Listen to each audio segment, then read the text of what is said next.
Good evening, everyone, and welcome back to the Tom Wilson Racing YouTube channel.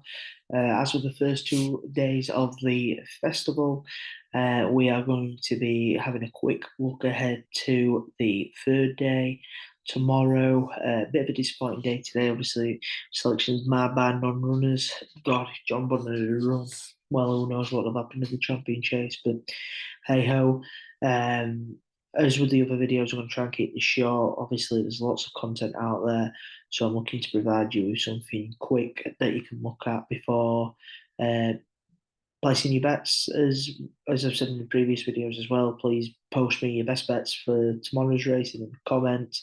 Please like the video, subscribe to the channel, and as always, give me a follow over on X at RacingTJW. Without further ado, we're going to jump straight into the action for tomorrow. Day three, starting with the Turners. Novice chase a grade one over 2 mile 4 furlongs. I'm really quite keen on Grey Dawn in here, to be honest with you. He should have won here in December, I think it was. Yes, December when he was beaten by Ginny's Destiny. He did put in an absolute howler with a jump, but we saw him win over 3 miles last time out at Warwick. His jumping did tire a little bit and mistakes did start creeping in, but over the shorter trip, I think he'll be well thereabouts. Obviously, put in a really good round of jumping over this distance at Haydock in November when beating Gaillard and Minale and Apples away pretty comfortably. I think if he can get his own way out in front, he'll get into a nice rhythm. Obviously, Dan Skelton had a couple of good winners today with Unexpected Party and Olangadan. So the stable are back in good form. 94 is a very good price about a novice chase winner who's already won a grade two. As I say, should have beaten Jimmy's Destiny in December. Had it not been for that big error, I think he would have done it. The carrots that he showed to rally back really is encouraging. So grade on in the first for me. Iroko would be interesting, but I'm not a fan of that. Coming here off one previous run, but we'll see. Moving on to the Potemps, bit of a tricky one, really. This one I was really quite keen on. Um, Cuthbert Dibble, but the price has started to contract quite a little bit. Still can get 8 to 1 with 6 places, so we'll have that with Bet365. I've got him with 10 Sky Bet 8 places, but that, as you can see, that price is now halved.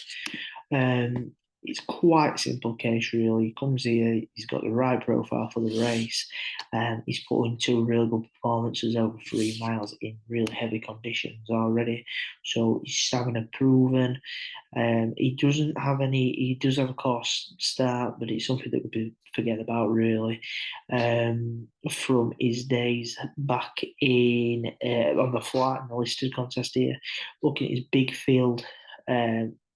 Credentials. Well, he's beaten 11 lengths behind Crambo in a grade three at Sandown last March, but it's those two runs at Chepstow and Haydock that are really giving me quite a bit of confidence there. He's carried quite a bit of weight in both of those and won in testing conditions, so I think he's a cracking each way bet, really. He's going to have to step up with that, there's no denying, but I think he's got every chance of doing so.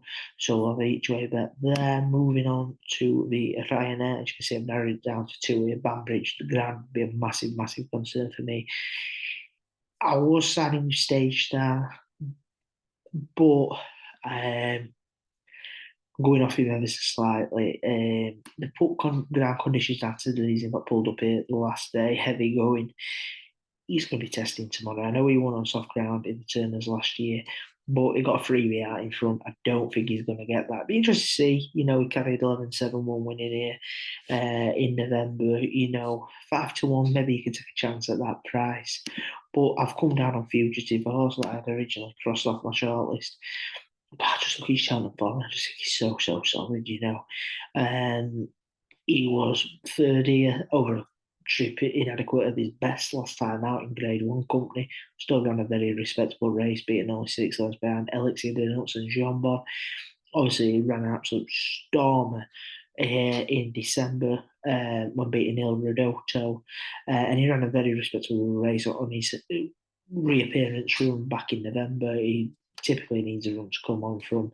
You look at his Cheltenham form: third, first, fourth, second, second, second. He's ever so consistent here. I think you can get four places with some firms. 20, 25 to 1 each way, four places there with Bet365. I think he's a cracking each way bet. So, yeah, that's the way that I'm going to play the Ryanair Fugitive each way at 25s. Moving on to the Stayers Hurdle. Teal looks rock solid here for me. I know the Gordon Elliott stable haven't had a winner yet at Cheltenham this year, but I think Teal is their banker. He's coming here fresh. Gordon Elliott obviously says, I think they've regretted running him again so soon to Cheltenham last year. He should have won that. Had he had a better ride, I think he would have won it. I think he'll win tomorrow 7-4 there. But I'm going to have an each way play on Paisley Park as well. I think you can get tens with five places. Yes, you can. If Crambo's towards the top of the market, I'm struggling to understand why Paisley Park isn't, if I'm honest with you. He was beaten only a short head by Crambo at Ascot. What's Crambo achieved that Paisley Park hasn't here? He was then beaten only ahead by Noble Yates and conceding £6 to Noble Yates. Both of those horses are further up in the betting than he is. I think he's got an absolute sterling chance of it in the frame here, to be honest with you. It could be his last hurrah, who knows, at the age of 12, but I think he could go out on high here for Emma Bell and Tom Bellamy, so we'll have an each way chance on Paisley Park. Busy day tomorrow. And then we move on to the handicap chase.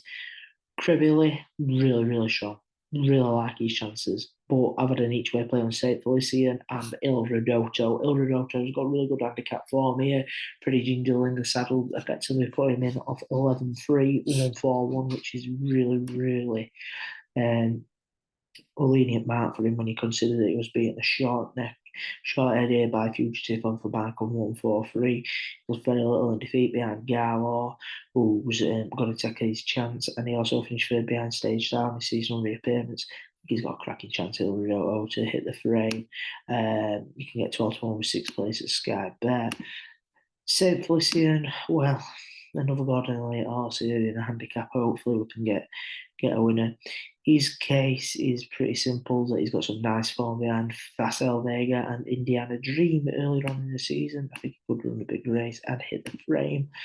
And moving on to the Mares Novice Hurdle, just because, now I know I've put a couple of Gordon Elliott runners up in the last two races, but just because of the stable form at the moment, he hasn't had a winner. I think 6-4 is short enough about brighter days ahead. I think Jay de Grugy, he's achieved more in terms of racing post ratings at the moment. He's a willing runs bet. I can see him having a winner tomorrow. So, yeah, that'd be my selection there. But Jay de Grugy at 9-4. And in the Gimure, the last race on the day, I've gone for Cool Survivor in this race. Another Gordon Elliott runner.